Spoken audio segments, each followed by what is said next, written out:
Que tal a gente fazer uma viagem, mas não uma viagem qualquer? A gente vai voltar mais de 800 anos no tempo. E a nossa máquina do tempo são as palavras. Vamos mergulhar na literatura medieval de Portugal.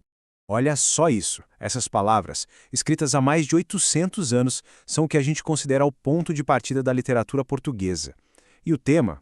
O tema é algo que nunca sai de moda. Um coração partido.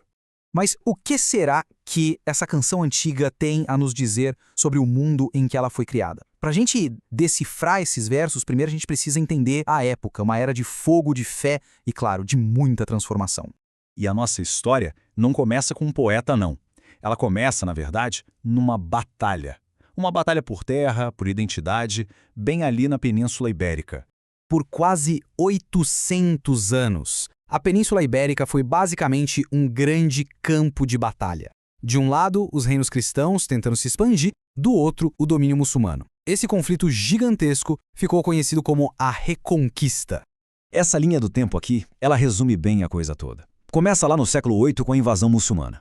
Aí a gente vê a Reconquista avançando, até que em 1179 surge Portugal, oficialmente um reino independente. Então esse conflito todo não era só sobre território, entende? Foi o berço de uma nova nação.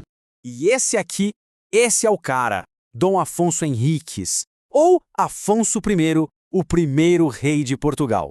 Em 1179, ele consolidou o novo reino. Só que uma nação não é feita só de fronteira e rei, né? Precisa ter uma voz, precisa ter uma língua própria. Então, beleza, temos um novo reino. Mas que língua esse povo falava? E, mais importante ainda, em que língua eles cantavam? Bom, nenhuma língua nasce da noite para o dia. O nosso português é resultado de uma longa evolução. Tudo começou com o latim vulgar, sabe? Aquele latim falado nas ruas, trazido pelos romanos. Com o tempo, ele foi se misturando com as línguas que já existiam por lá e virou o galego-português, a língua que virou o idioma oficial da poesia. E foi nessa nova língua que a literatura portuguesa começou a engatinhar.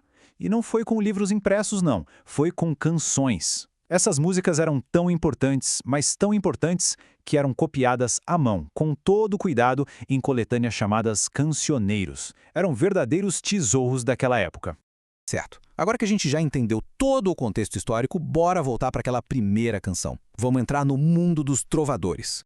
Então, de volta à cantiga da Ribeirinha. Ela é o modelo perfeito da canção de amor medieval, cheia de desejo, de sofrimento.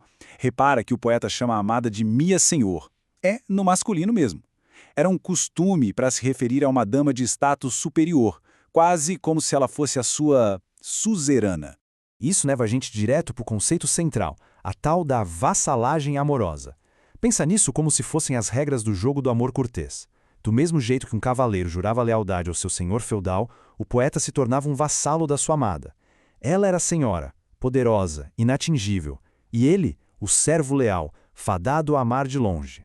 E o resultado desse amor impossível? Um sofrimento sem fim que eles chamavam de coita de amor. E aí que está o mais curioso. Para o trovador, a beleza não era conquistar a mulher, mas sim aperfeiçoar a arte de expressar essa dor, esse sofrimento. Era quase um sofrimento poético. Mas como é que o poeta usava as ferramentas de uma língua novinha em folha para expressar uma emoção tão profunda? Vamos dar uma olhada na estrutura. Olha que genial! O poeta usa a própria gramática como uma ferramenta para construir o sentimento. Ele usa o passado para dizer com todas as letras quando a dor começou. Usa o presente para mostrar que ela não passa. E o futuro para declarar que não existe esperança alguma. Isso aqui não é só gramática, gente. É a arquitetura do desespero. Então é isso. No meio de batalhas e da formação de um reino, nasceu uma arte que de certa forma moldou o jeito que a gente expressa o amor e a perda até hoje.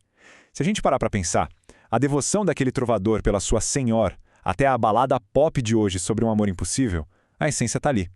Fica a pergunta, né? Depois de 800 anos, será que os ingredientes para uma boa canção de amor mudaram tanto assim? Talvez a resposta esteja na nossa playlist.